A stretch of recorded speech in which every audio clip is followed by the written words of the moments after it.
Boa noite a todos, são 21h05. Estamos iniciando mais uma etapa, né, da nossa aula. E, de antemão, quero agradecer à Pró-Reitoria de Extensão e Cultura da Universidade Federal dos Vales do Jequitinhonha e Mucuri por dar o apoio, né, pelo apoio ao projeto do curso online sobre pesquisa quantitativa, capacitação e ferramentas básicas dos métodos estatísticos de análise para tratamento de dados em pesquisa na área de gestão de empresas em Teófilo Otoni e região. Essa aula de hoje é uma aula que é uma réplica, né, do que quem esteve presente no sábado teve a oportunidade de ouvir. Nós falamos um pouquinho sobre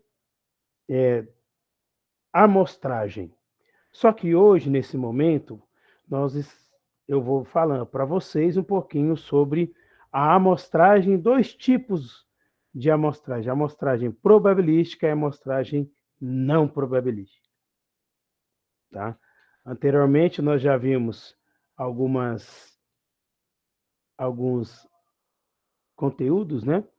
Falando o que era o universo delimitado, que eu tenho um universo total, dentro desse universo total eu tenho um universo delimitado, dentro desse universo delimitado eu tenho uma amostra, seja de empresas, de pessoas. Tá? O que hoje nós estamos vivendo é a oportunidade de um período eleitoral do qual a amostra é constituída por pessoas, com seu gênero, faixa etária, estilo de vida, classe social. Né? Nós vimos também alguns conceitos, que são conceitos relevantes, ou termos importantes, quando nos referimos a essa pesquisa quantitativa, né? População universo, que é, né, aquele conjunto de pessoas, a amostra, que é uma parte desse universo, muitas vezes uma parte de um universo delimitado, a amostragem, que nada mais é uma técnica ou um processo que você vai selecionar uma amostra, então, essa é a técnica de amostragem. O censo, nós falamos que é todo o universo, e a variável que se refere à característica de cada elemento da sua amostra. E à medida que você vai utilizando, né, a pesquisa quantitativa, especificamente as técnicas de amostragem, você pode fazer uma combinação de diferentes elementos que compõem essa amostra.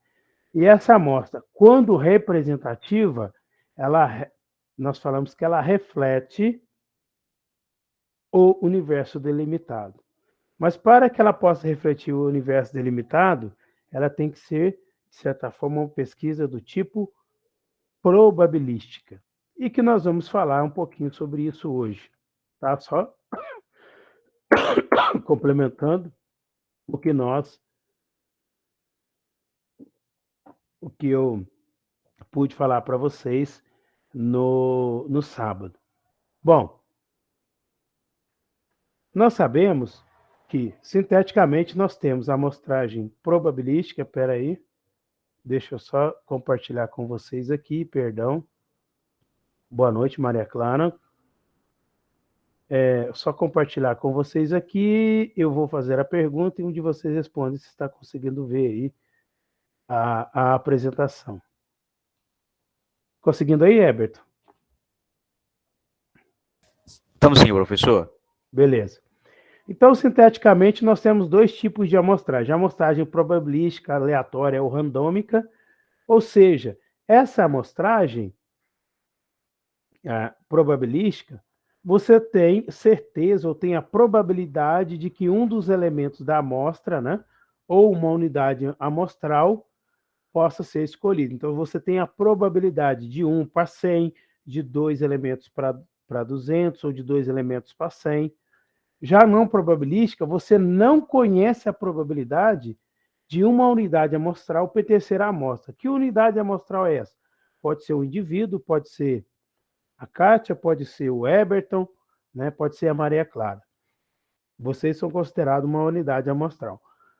Vocês podem ser escolhidos conhecendo a probabilidade de vocês serem escolhidos, aí é a amostragem probabilística, e se não há conhecimento qual de vocês vai ser escolhido, ou seja, a probabilidade de vocês serem escolhidos é a amostragem não probabilística. E aí, nós temos aqui uma classificação da amostragem não probabilística, algumas técnicas. A amostragem não probabilística contempla a amostragem por conveniência, por julgamento, por conveniência, depois eu vou falar por detalhes para vocês. Por conveniência é o seguinte, eu vou na UFVJM ou vou nas empresas de Teófilo Otoni e vou selecionar, eu vou escolher aquelas empresas que tiverem de melhor acesso. Alguns chamam até amostragem por acessibilidade. Aquilo que foi mais fácil para o pesquisador, ele vai fazer.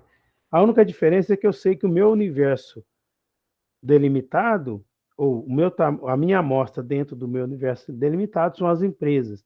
Então, eu saio aqui no centro de Teófilo Otoni e vou escolher as empresas por conveniência. A amostragem por julgamento, ela já tem uma expertise do pesquisador. Outra amostragem que é considerada amostragem não probabilística ou semi-probabilística é a amostragem por cotas. E, por fim, nós temos aqui, estou apresentando 4 tipos, mas nós temos muito mais, a amostragem por bola de neve. Ou seja, eu entrevisto o Heberton me indica a Maria Clara me indica a Cassandra.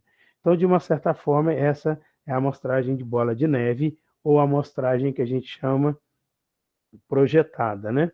Autoprojetada. E vocês estão vendo aqui na amostragem probabilística, nós temos a amostragem aleatória simples, que pode ser citado, por exemplo, por sorteio, por isso que chama aleatória simples ou randômica. A amostragem sistemática, eu vou criar um sistema para escolher os meus elementos. De qualquer forma, esse sistema ou essa equação vai me dar clareza de quem vai ser escolhido. Então, eu sei a probabilidade, eu sei o cálculo que essa unidade amostral vai ser escolhida dentro da amostra. Eu tenho a amostragem estratificada, eu posso ter uma amostragem estratificada por faixa etária, por exemplo, por sexo, por renda. A amostragem por clusters, que é uma amostragem também considerada uma semi-probabilística. Então, nós temos 3 amostragens aqui que elas navegam entre não probabilística e probabilística, que é a amostragem por cotas, a amostragem sistemática e a amostragem por cluster. O que é cluster, professor? Eu sempre falo, cluster é o seguinte, é você colocar as pessoas diferentes em clusters diferentes, ou seja, em grupos diferentes, pessoas iguais em grupos iguais. Tá? As pessoas que possuem características iguais vão ficar naquele grupo. Um exemplo, se eu quiser separar um grupo de professores e um grupo de alunos, a princípio estão todos misturados, mas eu posso separar no cluster 1 o grupo de alunos, no cluster 2 o grupo de professores. Né? E a amostragem para o cluster é isso. Então, como eu disse para vocês, a amostragem semi-probabilística, que navega entre probabilística e não probabilística, é a amostragem por cotas, a amostragem sistemática e a amostragem por cluster, que é, que eles chamam de quase probabilística, segundo Bussati. E aí, nessa perspectiva de falar da amostragem, nós podemos também desconsiderar que essa técnica de amostragem, ela também, ela está, embora eu tenha a técnica de amostragem sistemática, aleatória simples, então vamos pensar, da probabilística, eu tenho a amostragem por conveniência, a amostragem por julgamento, certo? Eu tenho a amostragem por cotas e a amostragem por bola de neve. Só que o tamanho da minha amostra também eles tem muita relação com o tipo de variável que eu vou analisar. Se são as variáveis não métricas, que são as variáveis nominal e ordinal, o meu tamanho da amostra ele tem um cálculo diferente. É o cálculo com base na proporção. Cálculo no tamanho da amostra com base na proporção. Se a variável for métrica, ou seja, aquela que eu falei para vocês, pode ser intervalar ou razão. A razão é a melhor delas, que é o número propriamente dito. O seu peso, a sua idade, é uma variável razão. O cálculo do tamanho da amostra, ele vai ser conforme a média. Tá? Então, quando a variável é não métrica, o cálculo da amostragem é por proporção, certo? 50% sexo masculino, 50% sexo feminino, um exemplo. Na intervalar, né, e na razão ou proporção, o cálculo é a partir da média. E aí, esse tamanho da amostra, né, depende do quê? Do tipo de variável que a ser medida, que eu já disse para vocês, depende do erro amostral, do nível de confiança, da homogeneidade ou heterogeneidade da população que eu estou mensurando, né? É interessante, né, que eu vou pesquisar, perdão. Essa população que eu vou pesquisar, se ela é muito heterogênea, eu posso dividir em estratos e esses estratos vão me proporcionar uma maior homogeneidade. Porque cada extrato, geralmente, ele vai ser dividido por aqueles grupos que possuem as mesmas características. Um exemplo, 5.570 municípios são pertencentes ao Brasil. Desses 5.570, se eu for verificar, é uma população extremamente heterogênea. Porém, entretanto, todavia, eu posso separar isso em extrato. Extrato como? Eu posso pegar os municípios com população de 0 a 20 mil, de 20 a 50 mil, de 50 a 100 mil, de 100 a 200 mil, 200 a 300, 300 a 400, 400 a 500, 500 a 1 milhão e acima de 1 milhão, um exemplo. Eu estou criando estratos, aí eu estou fazendo com que um grupo heterogêneo se transforme mais num grupo homogêneo. Isso na estatística, nós podemos dizer que eu posso dividir isso em extratos. Se eu quiser também, posso até dividir em quantil, né? 25%, os municípios que têm população em relação à maior população, né, do município de maior população, que é o estado de São Paulo. 25%, 50%, 75% e 100%. Aí eu estou transformando o que é heterogêneo em homogêneo. O que é diferente em grupos iguais. O tamanho da população-alvo também é um fator importante aí. Bom, para a implementação desse plano de amostragem, para que ele possa ocorrer mesmo, eu tenho que ter alguns cuidados e alguns detalhes. Primeiro, qual que é a minha população-alvo? Qual que é a estrutura de amostragem que eu vou selecionar? Qual que é o método de amostragem que eu escolhi? Qual que é o tamanho adequado da minha amostra? Se eu for usar variáveis não métricas, vai ser por proporção. Se for métricas, vai ser o cálculo do tamanho da amostra pela média. E a definição dos detalhes finais. Aí sim eu posso iniciar a minha coleta por meio da técnica que eu escolhi.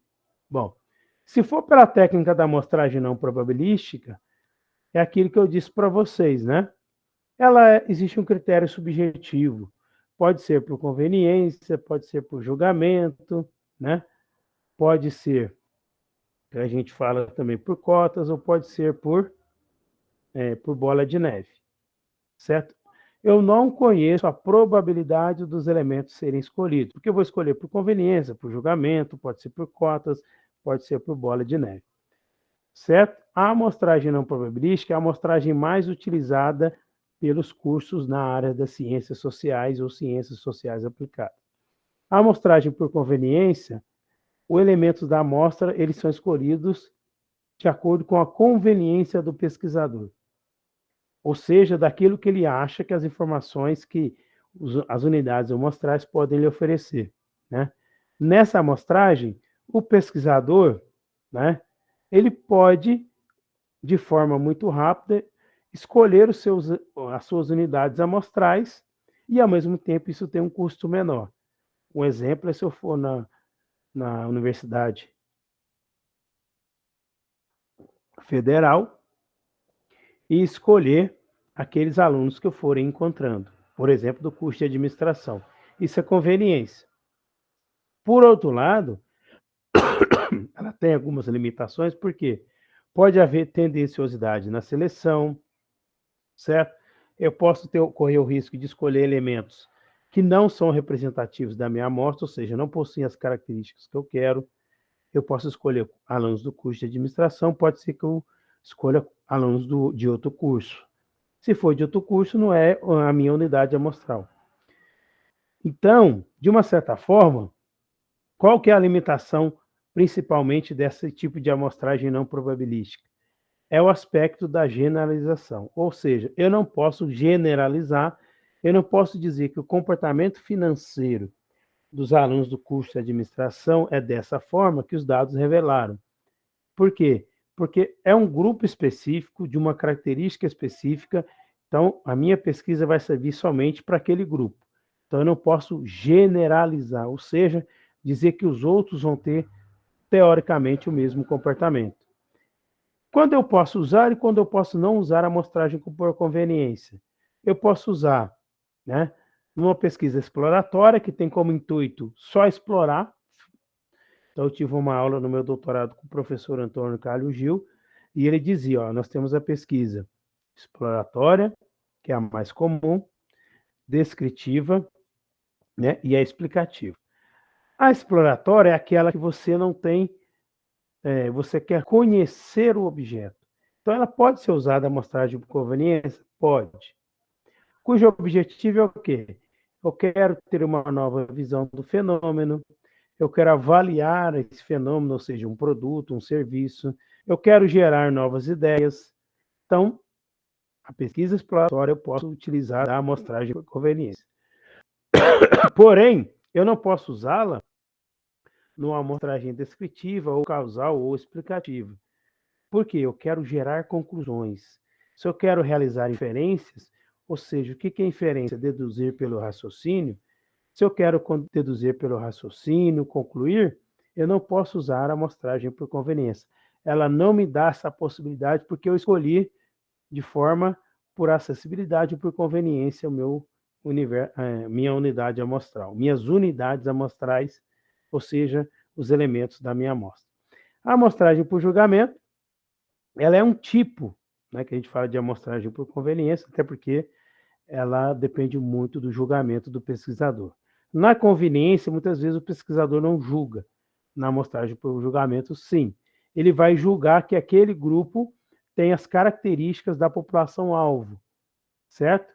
Ele considera que ela seja representativa. Aí a seleção ela é subjetiva e, ao mesmo tempo, tem a mesma limitação. Não pode ser generalizada para dizer que é o mesmo comportamento da amostra, significa o mesmo comportamento da população. A amostragem por bola de neve, que a gente chama de autogerada, eu falei autoprojetada, desculpa, é autogerada, é aquela em que eu consigo entrevistar um elemento, uma pessoa da minha amostra, e essa pessoa vai indicando outras pessoas. Ou seja, né, no início eu consigo escolher as unidades amostrais ou os elementos da minha amostra por métodos probabilísticos. Já depois disso, eu vou escolher de acordo com a projeção ou a referência que esses elementos vão me dar. Tá? Eu entrevisto, por exemplo, o Eberton, e o Eberton vai me indicando outra pessoa. Ele foi escolhido pelo método probabilístico, mas os demais não foram. Apesar da técnica começar de uma forma probabilística, ela acaba tendo a característica, né, ou outras etapas de uma forma não probabilística.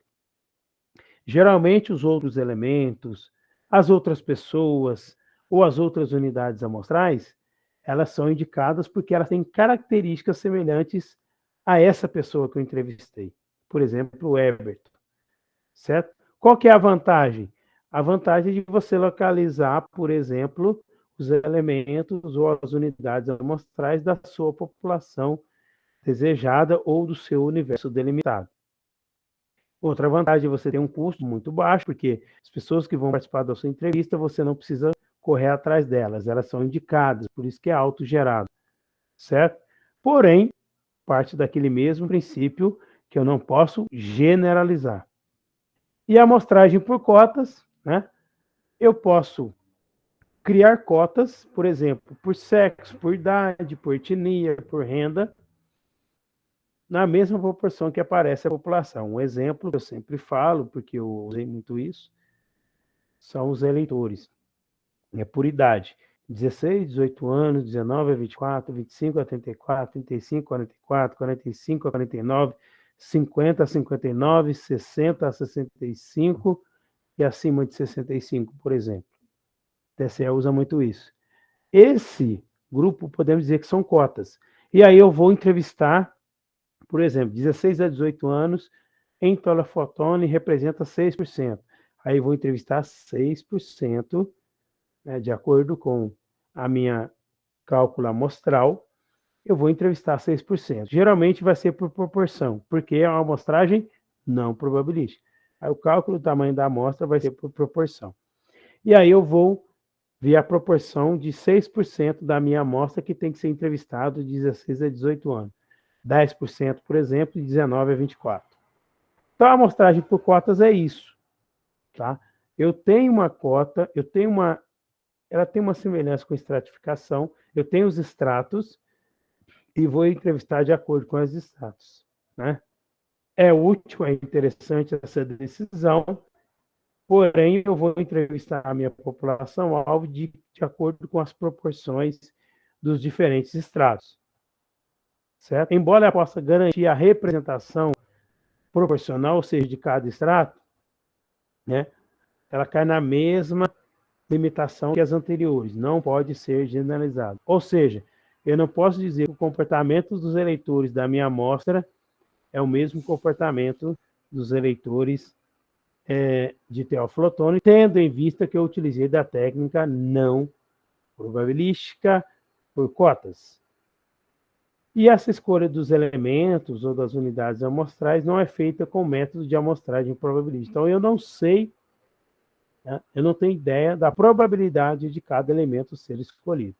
Então, nós falamos amostragem por conveniência, a amostragem por julgamento, a amostragem por bola de neve ou autogerada e a amostragem por cotas, que são técnicas de amostragens não probabilísticas. Tá? E aqui nós só estou citando para vocês um exemplo, né, de uma amostragem por cotas. Qual que é o objetivo? Estimar a proporção de empresas que realizam inovação de produto e estimar a taxa de canibalização de produtos da empresa. Tá, a minha população-alvo são empresas do setor metal mecânico, do grande ABC. Aí o que acontece? Eu posso separar também por cotas, por exemplo, porte, grande, média e pequena. Está vendo aqui? Grande é 15%, média é 60% e pequena é 25%.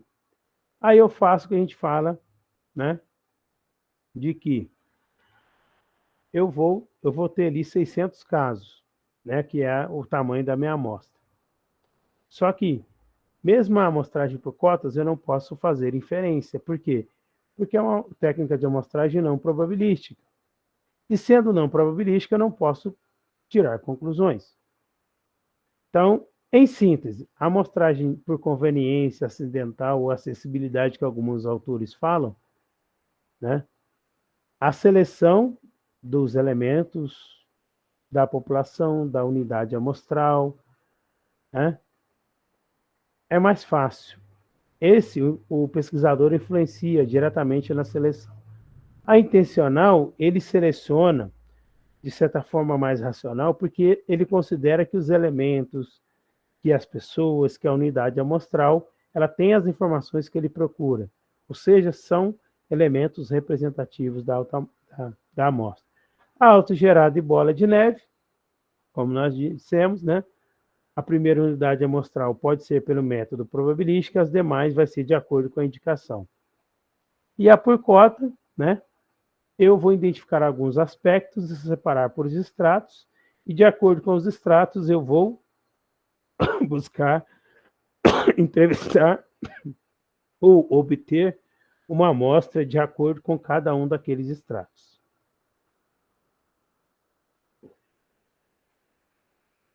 E hoje nós estamos tendo a oportunidade também de falar um pouquinho sobre o que nós vemos aí no nosso dia a dia na televisão. Olha,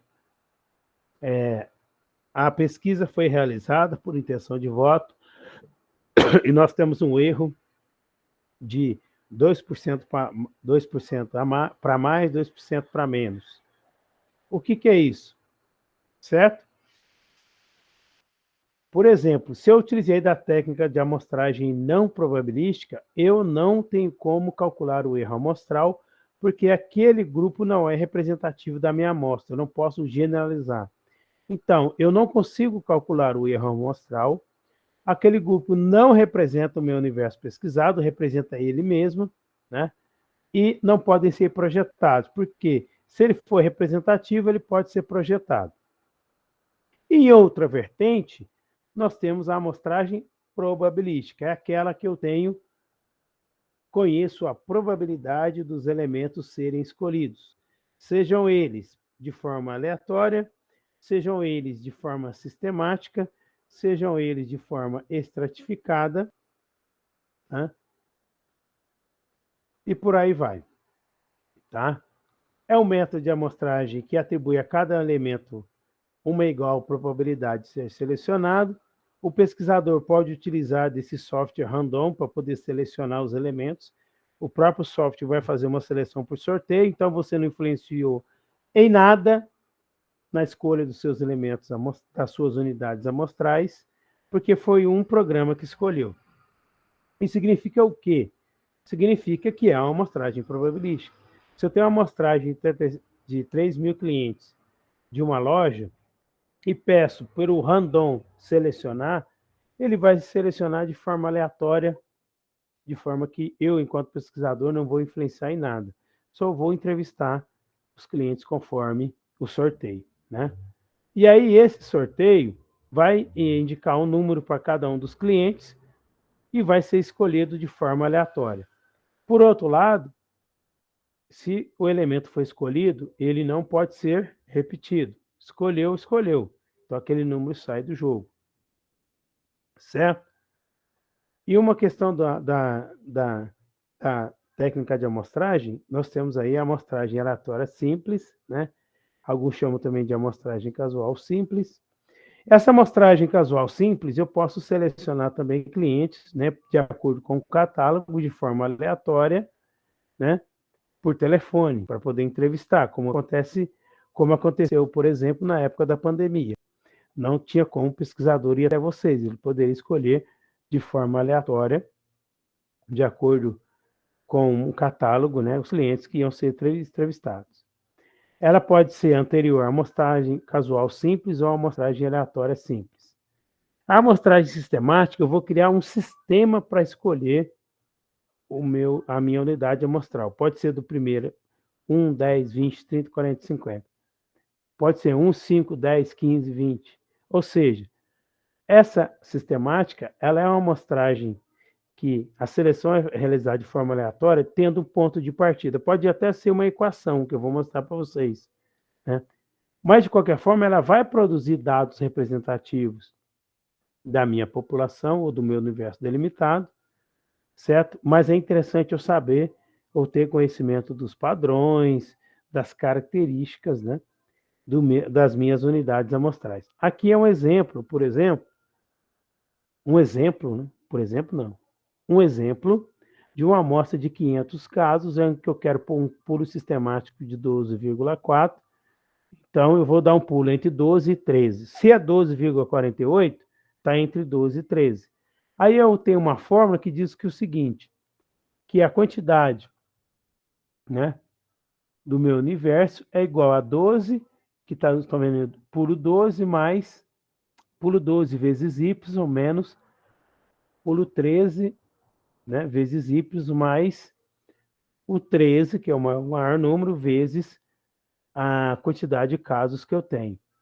Então, no final das contas, eu vou ter um pulo sistemático de 12. Quando eu fizer pulo sistemático de 12, eu vou escolher 325 casos. E no pulo sistemático de 13 vai ter 300 casos. Ou seja, eu tenho certeza da probabilidade dos elementos serem escolhidos. Certo? Eu posso também fazer uma outra, né, uma segunda amostra de acordo com o faturamento, número de funcionários e por aí vai.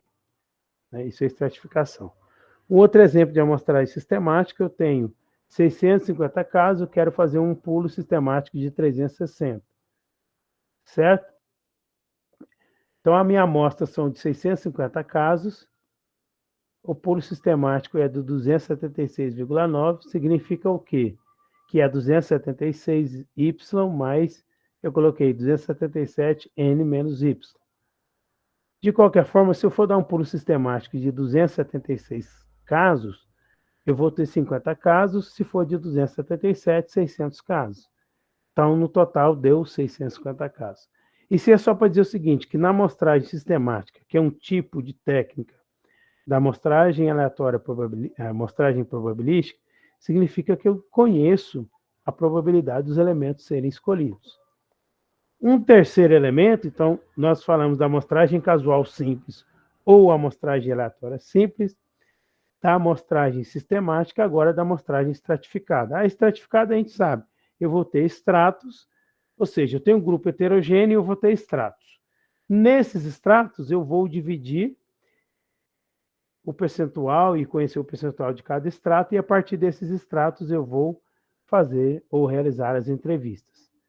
Ou seja, a amostragem estratificada, ela divide a população em subgrupos mais homogêneos, que eu disse, os iguais no mesmo grupo, os diferentes em outros grupos, dos quais a amostra aleatória simples são extraídas. A população é totalmente segmentada em estratos, de forma que esses tenham uma característica comum em si e diferenciada entre si. Ou seja, os iguais num grupo e os diferentes em outros grupos.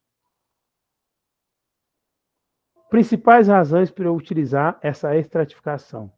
Eu consigo ganhar precisão a partir do instante que eu transformo uma grande população heterogênea em homogênea. Eu tenho também uma divisão dessa população, então há uma conveniência administrativa, né? Até porque está facilitando a minha seleção das minhas unidades amostrais, e são unidades também mais representativas. Um exemplo, se eu tenho uma estratificação de 16 a 18 anos dos meus entrevistados, significa que a população de 16 a 18 anos está sendo representada por essa amostra.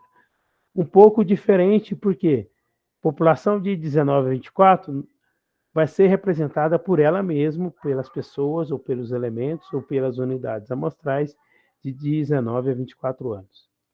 Então, os iguais representando os iguais. E uma muito usada, que a gente chama que até semi-probabilística, que é conglomerado ou clusters, né, ela exige algum estágio, né? Ou seja, a população-alvo ela é vista como sendo formada por grupos chamado conglomerado ou clusters. Um exemplo, uma cidade possui bairros. Os bairros pode-se dizer que são clusters. E dentro de cada bairro, eu tenho elementos heterogêneos, certo? Que, de certa forma, são representativos daquele cluster. Independente da faixa de renda, pode ser baixa, média ou alta renda, que more, por exemplo, no bairro aqui de Teoflotone, que eu moro, Jardim São Paulo. Então, as pessoas que moram no Jardim São Paulo, independente da renda, elas representam o Jardim São Paulo. E esses conglomerados ou clusters individuais são essas subpopulações que são os bairros. E os bairros são aleatoriamente selecionados. E dependendo do tamanho do bairro, né, eu ainda posso, se for um bairro muito grande, uma população muito grande, eu posso fazer amostras dentro desse próprio bairro. Na pesquisa de opinião pública, geralmente se utiliza técnica de amostragem por cluster, né, representativa por unidades domésticas, ou seja, por residências. Tá? Quais são as vantagens de utilizar a amostra probabilística? Primeiro, o pesquisador tem certeza de obter as informações, né, dentro daquele corte transversal que ele delimitou. Os erros de amostragem podem ser computados, porque se a amostragem é probabilística, exige o erro amostral. E os resultados da pesquisa são projetáveis para a população, para o total da população. E aí vocês podem me fazer uma pergunta, né? A desvantagem, que elas são caras, né? E levam mais tempo. Podem me perguntar o seguinte: por que que o IBOP, o IPEC, eles colocam que existe margem de erro? Porque o IBOP, o IPEC e outros institutos de pesquisa utilizam da técnica de amostragem probabilística. Ou seja, que todos os elementos têm a mesma chance de ser escolhidos. Ah, mas isso...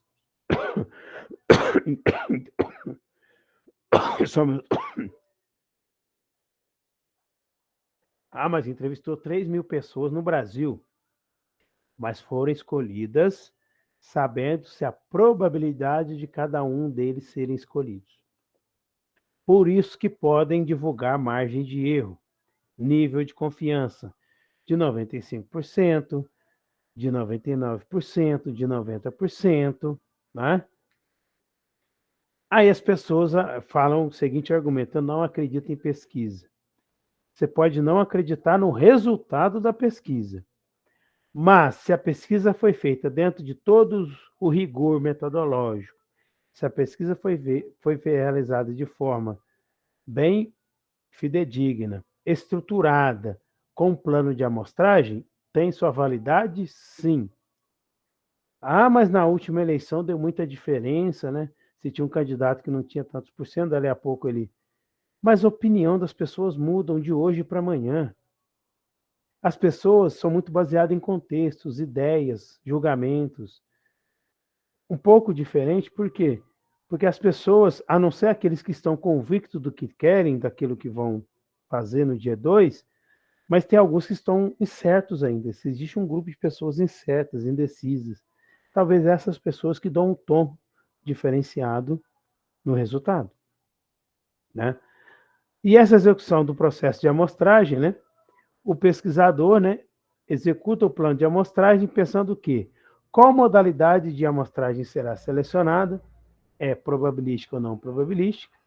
Qual é a técnica? Se for não probabilística, vai ser por conveniência, por julgamento, autoprojetada ou autogerada ou bola de neve, ou por cotas. Se for probabilística, vai ser a sistemática,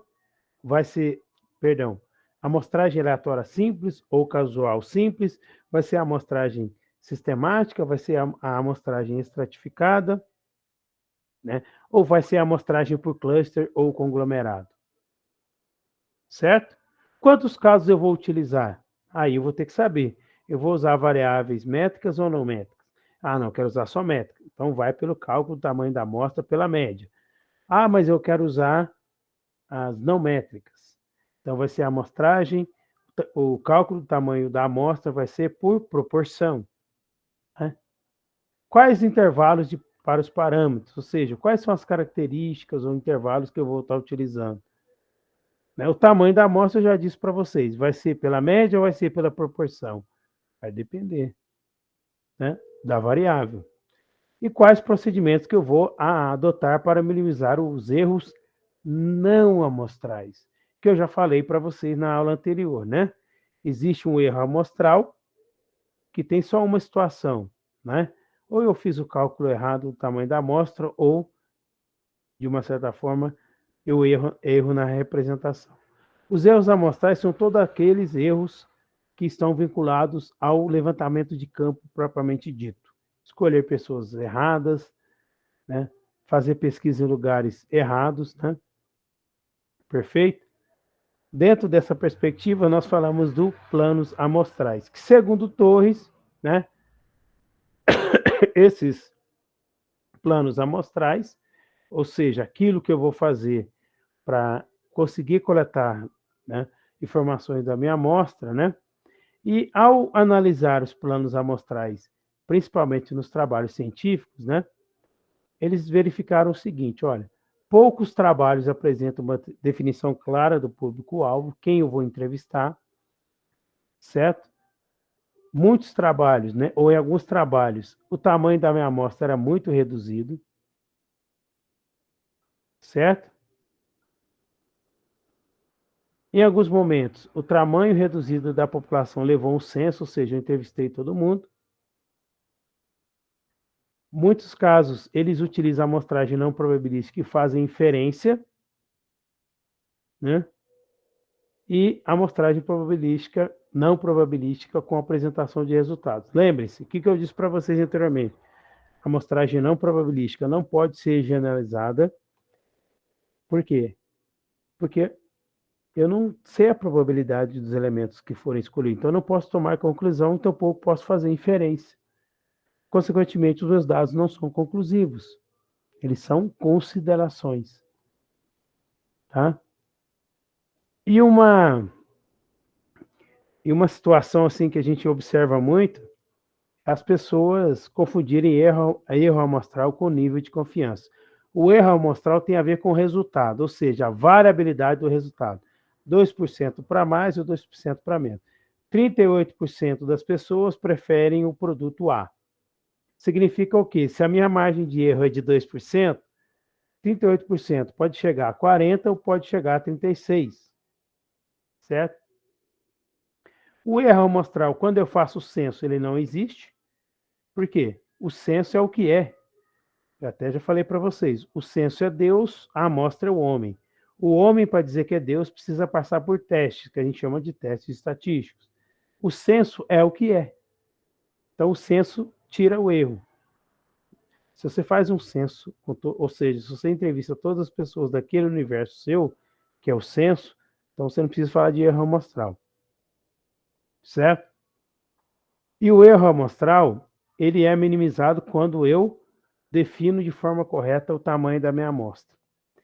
Se eu defino o tamanho da minha amostra, né, principalmente pela amostragem probabilística, que existe o erro amostral, né, aí sim, à medida que eu vou definindo de forma mais clara o tamanho da minha amostra, eu vou minimizar o meu erro. Quanto menor o erro, maior é o tamanho da amostra. Nível de confiança. Significa o quê? A probabilidade de ocorrência daquele resultado que eu encontrei. Quanto mais alto o nível de confiança ou margem de segurança, maior a probabilidade. Por exemplo, se uma pesquisa falar para vocês, tem 68% de margem de confiança. Primeiro, a amostra foi pequena. Segundo, né, não é uma probabilidade tão alta. 95% já é considerável. Ou seja, eu vou dizer que 95% dos casos, né, os meus resultados estão refletindo, né, esses casos. Ou seja, a probabilidade de ocorrência dos meus resultados naquele caso vai ser de 95%. Por outro lado, eu tenho de 99%. Que significa o quê? 99% de probabilidade de ocorrência dos resultados que eu encontrei acontecerem naquele fenômeno que eu estudei.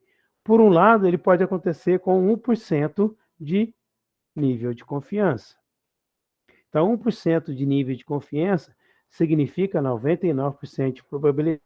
5% de nível de confiança significa 95% de probabilidade de ocorrência dos resultados encontrados. Tá? Então, para o tamanho da amostra, vai depender muito do meu erro amostral, lembrando que tem que ser probabilística, e o nível de confiança que eu desejo. Se eu quero um nível de confiança maior, como 99%, vou ter que aumentar meu tamanho da minha amostra. Porém, quanto mais eu aumento o tamanho da amostra, eu posso ter mais exatidão das informações, porém eu vou ter um maior custo da minha pesquisa. Por isso, gente, que os institutos de pesquisa não vão... os institutos de pesquisa, gente, não vão entrevistar 50 mil pessoas para dizer que a pesquisa é confiável. Não, vão entrevistar 2.000 pessoas, porque a estatística já mostrou que quanto mais elementos você entrevistar, vai dar estatisticamente muito pouca diferença de resultado. Então, para que você vai gastar entrevistando 10.000 se 3.000 já vai te dar o mesmo resultado? É bobeira. E aqui, só mostrando para vocês o erro total, tá? Que pode configurar um erro de amostragem e de não amostragem, dependendo da técnica que eu vou utilizar. Se for amostragem, eu tenho uma estrutura, seleção, eu posso utilizar de dados de métodos estatísticos. Se for não amostragem, pode ser por observação ou não observação, tá? Né? Na observação, eu posso ter coleta, processamento, análise, e no final das contas, esse erro total ele pode acontecer nessas duas fases, ou na amostragem ou na não amostragem, tá? Pode acontecer da amostragem probabilística ou tá, também da amostragem não probabilística. E aí o erro amostral, olha que diferença, os erros não amostrais são todos esses que os senhores estão vendo, e o erro amostral é simplesmente relacionado ao número de elementos da minha amostra. É o erro amostral.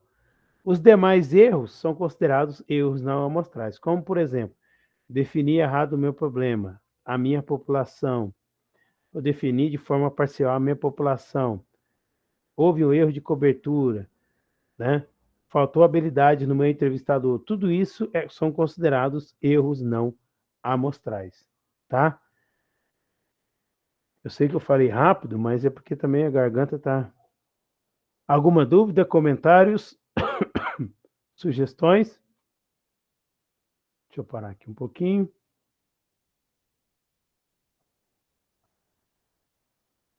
Peraí.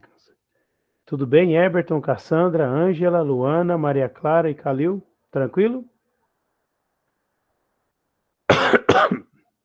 Lembrando que essa aula que já foi enviada, né, Eberton, para os alunos, então nós temos essa aula do sábado e a de hoje também, depois eu vou encaminhar para vocês a gravação.